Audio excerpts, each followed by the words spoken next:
आता बातमी उन्हाच्या कडाक्याची आहे। हवामान विभागानं आज सुद्धा मुंबई ठाण्यासह कोकणात उष्णतेच्या लाटेचा इशारा दिलाय। मागील आठवड्याप्रमाणेच हा आठवडा देखील कोरडा आणि उष्ण असणार आहे। तर राज्यातील अनेक जिल्ह्यांमध्ये तापमान हे सामान्यपेक्षा 5 ते 6 डिग्री सेल्सिअस वाढण्याचा अंदाज आहे।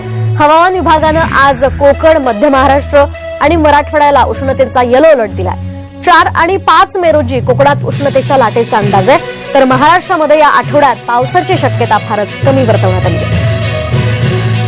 आपण पाहतोय आताची ही महत्त्वाची बातमी। आज सुद्धा ठाण्यासह मुंबईमध्ये काही भागात उष्णतेच्या लाटेचा इशारा देण्यात आलेला आहे। दरम्यान कोणत्या जिल्ह्यांमध्ये उष्णतेचा अलर्ट आहे आपण पाहूयात। मुंबई, ठाणे, रायगड, रत्नागिरी, सिंधुदुर्ग या जिल्ह्यांमध्ये उष्णतेचा अलर्ट देण्यात आलेला आहे। यासह अहमदनगर, पुणे, सोलापूर, औरंगाबाद, जालना, नांदेड या जिल्ह्यांमध्ये सुद्धा उष्णतेच्या लाटेचा इशारा देण्यात आलेला आहे।